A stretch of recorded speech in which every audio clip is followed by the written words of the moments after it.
ጤና ይስጥልኝ ተመልካቾቻችን ዜና በምልክት ቋንቋ ይቀርባሉ። ፕሬዝዳንት ታዬ አጽቀሥላሴ የአሜሪካ ኩባንያዎች በኢትዮጵያ በተለያዩ የግብርና ዘርፎች እንዲሳተፉ ጥሪ አቀረቡ። ፕሬዝዳንቱ በአንጎላ ሉዋንዳ እየተካሄደ ባለው የአፍሪካ አሜሪካ የቢዝነስ ጉባኤ ጎን ለጎን የአፍሪካና የአሜሪካ የግብርና የምግብና የቢዝነስ ዘርፍ ለማጠናከር ያለመ የፓናል ውይይት ተሳትፈዋል። ፕሬዝዳንቱ በፓናል ውይይቱ ባስተላለፉ መልእክት አሜሪካ አሁን ላይ በአፍሪካ የምታደርገው ኢንቨስትመንት ተሳትፎ ለማሳደግ ያለትን ፍላጎት አድንቀዋል። አፍሪካ የአሜሪካ ኢንቨስትመንት መዳረሻ የመሆን አቅም እንዳላት ጠቅሰው በአፍሪካ በኩል ሊለማ የሚችል መሬት፣ የሰው ሀብትና ትክክለኛ ፖሊሲ መኖርን ማረጋገጥ ይገባል ብለዋል። በተለይም ጠንካራ የምግብ ስርዓት መዘርጋት፣ አስተማማኝ የንግድ ትስስር መፍጠር፣ በምርቶች ላይ እሴት የሚጨምር ቀጣይ ያለ ኢንቨስትመንት እንደሚያስፈልግ አጽንኦት ሰጥተዋል። ከዚህ አኳያ የአሜሪካ ኩባንያዎች በኢትዮጵያ በተለያዩ ግብርና ዘርፎች ለመሳተፍ የሚጋብዝ ከፍተኛ አቅም እንዳለ ተናግረው ይህም በቅርቡ ተግባር ተፈትኖ የሚጨበጥ ለውጥ አምጥቷል ብለዋል።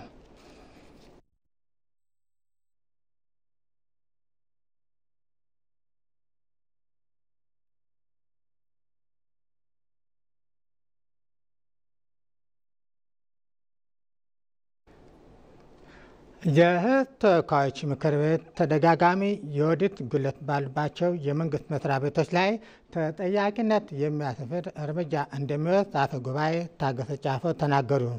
የመንግስት ባጀት ሂሳብ፣ የፋይናንሻል ህጋዊነትና የክዋኔ ኦዲት ጉድለት ያለባቸው ተቋማት አመራሮችን ለሌላ ኃላፊነት እንዳይታጩ ማድረግ ላይ ክፍተት መኖሩን የመንግስት ወጪ አስተዳደርና ቁጥጥር ጉዳዮች ቋሚ ኮሚቴ ገልጿል።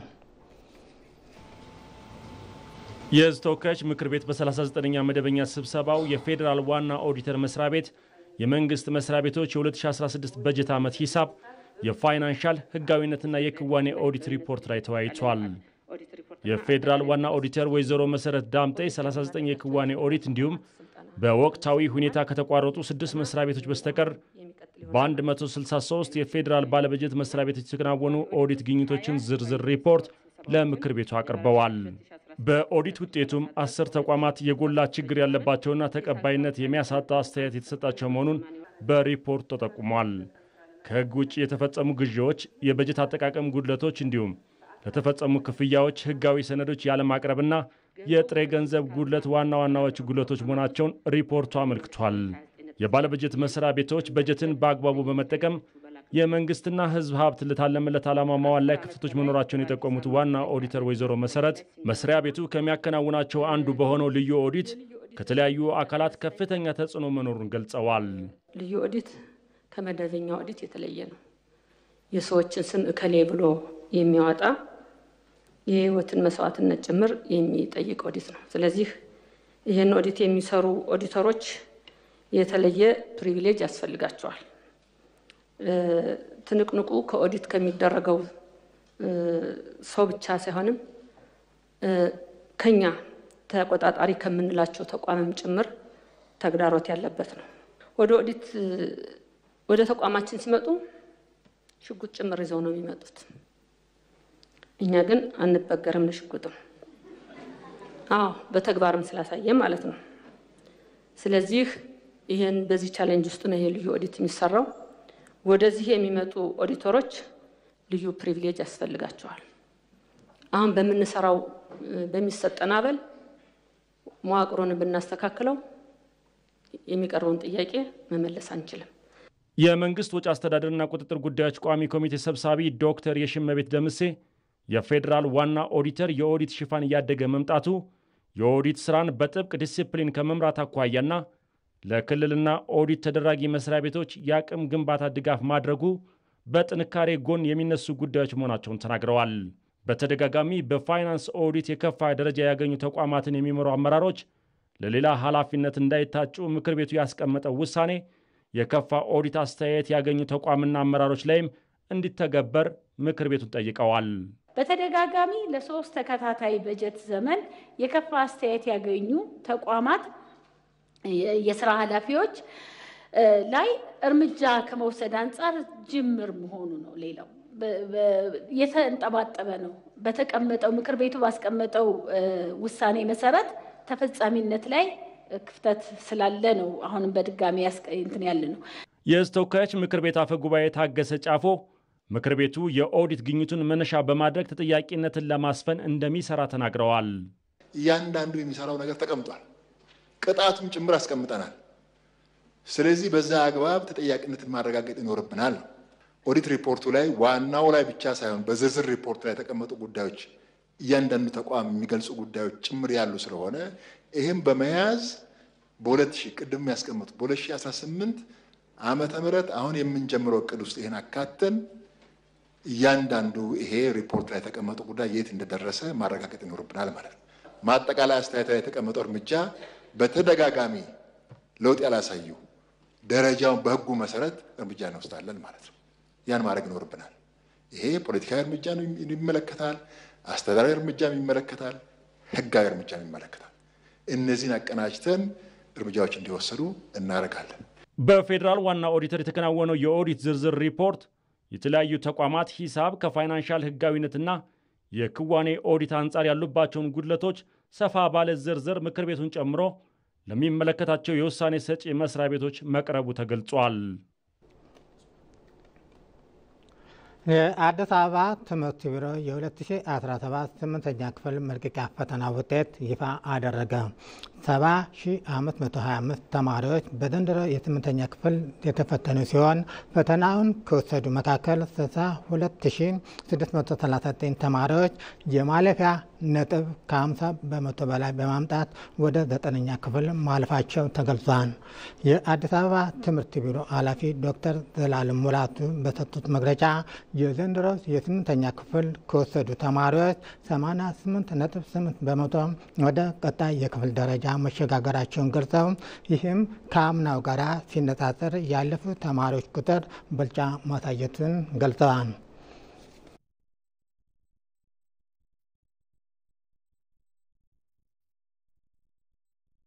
አጠቃላይ በዚህ የትምህርት ዘመን ውስጥ የ8ኛ ክፍል መልቀቂያን ፈተና በተመለከተ ወደ 70,525 ተማሪዎች በፈተና ስርዓት ውስጥ አልፈዋል። በአጠቃላይ በዚህ ፈተና ሂደት ውስጥ የማለፊያ ነጥብ 50 እና ከዛ በላይ ያመጡ ተማሪዎች ወደሚቀጥለው ትምህርት እርከን ወይም ወደ 9ኛ ክፍል እንዲያልፉ ተወስኗል። አካል ጉዳተኞች ደግሞ የተለያየ አካል ጉዳት ያለባቸው የልዩ ፍላጎት ተማሪዎቻችን ደግሞ 45 እና ከዛ በላይ ያመጡ ተማሪዎች ወደ ቀጣይ ትምህርት እርከን እንዲያልፉ የቢሮ የጠቅላላ ካውንስል ወስኗል ማለት ነው። በአጠቃላይ በዚህ ዓመት 2017 ትምህርት ዘመን ከተፈተኑት ውስጥ 50 እና ከዛ በላይ አምጥተው ወደሚቀጥለው ትምህርት እርከን ውስጥ ያለፉ ተማሪዎች ብዛት 62,639 ሲሆኑ በአጠቃላይ በፐርሰንት ሲሰላ 88.8% 50 እና ከዛ በላይ አምጥቶ ወደ ቀጣይ ትምህርት እርከን አልፈዋል ማለት ነው። የመንግስት የቀን ተማሪዎችን በተመለከተ 90.1% ወደ 50 እና ከዛ በላይ የማምጣት አቅም ፈጥረው ወደሚቀጥለው ትምህርት እርከን እንዲያልፉ እድል አግኝተዋል። የግል ትምህርት ቤቶች ደግሞ 97.2% ማደግ ችሏል ማለት ነው። በግልና በመንግስት ትምህርት ቤቶች መካከል የውጤት ልዩነት ከጊዜ ወደ ጊዜ እየጠበበ የመጣበትን ሁኔታና ያሳየናል። ይሄ የሚያሳየው እንግዲህ የስርዓተ ትምህርት ትግበራው የክትትልና የድጋፍ እንዲሁም የትምህርት ልማት ስራችን በልዩ ትኩረት በመሰራቱ ድሮ የነበረው በመንግስትና ግል ትምህርት ቤቶች መካከል ያለ የውጤት ልዩነት አሁን በጣም ወደ 1 ዲጂት ማጥበብ የቻልንበት ደረጃ ደርሰናል። ይሄ ትልቅ ድል ነው ለኛ። በመጨረሻም ሰላምን የማረጋገጥ ሂደት ለመንግስት ብቻ ከመተው ይልቅ ሁሉም ባለድርሻ አካላት የሚጠበቅባቸውን ኃላፊነት ሊወጣ ይገባል ሲሉ የቀድሞ የደቡብ ብሔር ብሔረሰቦችና ሕዝቦች ክልል ፕሬዝዳንት አሁን ላይ የኢትዮጵያ ሀገራዊ ምክክር ኮሚሽን አማካሪ አቶ አባተ ኪሾ ተናገሩ። የቀድሞ የደቡብ ብሔር ብሔረሰቦችና ሕዝቦች ክልል ፕሬዚዳንት እንዲሁም ደግሞ የኢትዮጵያ ሀገራዊ ምክክር ኮሚሽን አማካሪ አቶ አባተ ኪሾ ለዚህ ቃለ መጠይቅ ፈቃደኛ ሆነው እዚህ ስለተገናኘን አስቀድሜ አመሰግናለሁ። እኔም አመሰግናለሁ። ለሀገርም ሆነ ለሕዝብ የምንመኘውን ሰላም እንዴት እናረጋግጥ? ማን ነውስ ማረጋገጥ ያለበትና የሰላም ዋጋዋስ እንደው ምን ያህል ነው? የሰላምን አስፈላጊነት የሰላም ዋጋ በጣም ትልቅ ነው። ግን በመጥራታችን ብቻ አይመጣም ሰላም። ወደ ኋላ በሚገባ ፈትሸን ነው ሰላምን ማምጣት ያለብን። ደግሞ አንድ ሰው አይደለም ትእዛዝ ስለወረደ አይደለም የሚመጣው ሰላም። ሁላችንም ባለቤት ነን። የሰላሙ ባለቤት ሁላችን። ጥያቄው የኛ ነው። በየቤቱ ጧት ተንበርክኮ ሰላም አውለኝ ብሎ ይጸልያል። ግን በሰላም ሰላምን ነው የሚሰራው። አንደበቱ ሰላም ይሰራል፣ እጁ ሰላም ይሰራል። ይሄን ጥያቄ ነው መልሶ መጠየቅ ያለበት። በጋራ ተነስተን የጋራ ዘመቻ ከፍተን ምናመጣው ሰላም ነው መሆን ያለበት። ስለዚህ ጥቂቶቹ እንዲያመጡ መጠበቅ ወይ መንግስት እንዲፈጥር መንግስት እንዲያመጣ የመጠበቅ ጉዳይ አለ ነው። መንግስት እኮ ጥቂት ነው ከፖፑሌሽኑ። መንግስት የሚባለው ዋቅር ውስጥ የሚኖረው 2% አይሆንም። የ2% ሰላም እንዲያመጣ መጠበቅ እና ለነሱ ብቻ መወርወርም አይሰራም። የሚፈጠሩትን ግጭቶች ለመፍታት በሰላማዊ መንገድ ለመፍታት እንዲያስችል ተብሎ በአዋጅ የተቋቋመ የኢትዮጵያ ሀገራዊ ምክክር ኮሚሽን እንዳለ ይታወቃልና እርስዎ ደግሞ አቶ አባተ እዛ ላይ አማካሪ ሆነው እየሰሩ ነው የሚገኘውና ምን ፈልገውን ሀገራዊ መግባባት ለመፍጠር የሚያስችል ደረጃ ላይ ደርሷል ብለው ያምናሉ? ለውይይት አጀንዳ ያለኝ ለግጭት መንስኤ የሆነ ከየትኛው የማህበረሰብ ክፍል ከግልም ይሁን ይምጣ በአዋጅ የተሰጠን ስልጣን ይሄንን ማስተናገድ ይችላል። ውጤቱ እንኳን ሌላ ሊሆን ከቻለ ኃላፊነት ወስጄ ነው እንግዲህ ካንተም ከህብረተሰቡ ጋር ሆኜ የጠየቀው ጥያቄ መመለስ የሚያስችል አቅም አለኝና አምጡ ብሎ ነው እንግዲህ የምክክሩን አጀንዳ ያሰባሰበ ያለው። ይሄ አጀንዳ የጋራ ነው። ጥያቄያችን ተመሳሳይ ነው። እችን ሀገር አንድነቷን፣ ሉዓላዊነቷን፣ ክብሯን፣ የዜጎቿን የእርስ በርስ ውህደትን የሚሸረሽሩ ነገሮች በዚህ አጀንዳ ውስጥ አሉ። እሱን የሚፈታ መንገድ ነው ብለን 1 2 3 ብለን አጀንዳ ለይተን ለመቅረፍ ከተዘጋጀ እኔ በእውነት ነው ቀረብ የማስበው ነገር የለም። የምክክር ሂደቱ ፍሬ እንዲያፈራና ምንመኛውን ሰላም እንድናገኝ ከማን ምን ይጠበቃል ይላሉ? በመንግስት በኩል የሚደረጉ በርካታ ድጋፎች አሉ። የጫካውን ወደ ቤት ወደ ምክክሩ የመመለስ ውጪ ተሰደደውንም የማምጣት የታሰረውንም የመፍታት ምክንያቱም ምክክር ነው የምናደርገው። ቁርሾ ቅምን በደልን አይደለም ምንለየው። ለዚህ ወደ ሰፍነት በትልቁ ድርሻ ከመንግስት ይጠበቃል። ሌላ ደግሞ የፖለቲካ ፓርቲዎችም በዛ ልክ ነው ድርሻቸውን በከፍተኛ ደረጃ መውሰድ ያለባቸው። ሁሉ ጊዜ በደል ብቻ ነው የሚፈጸመው ብለው ብቻ በመቁጠር አይደለም። እነሱም ድርሻችንን ይሄ ነው ብሎ በመውሰድ ነው የሚፈታው። ሶስተኛ የሃይማኖት አባቶች ሃይማኖት ግደሉ አይልም፣ ተጋጩ አይልም። ግጭትን የሚጠላ ጸብን ጥላቻን የሚጠላ ነው። ግን በዛ ልክ ሰርተናል ወይ ብለን ካየን አልሰራንም። በዚህ ድርሻችንን ብዙ ወደ ራሳችን ብንወስድ ችግሩ ይፈታል ብዬ ነው።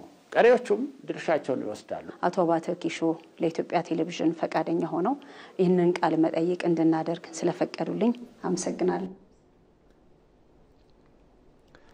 ዜና ባበቃ።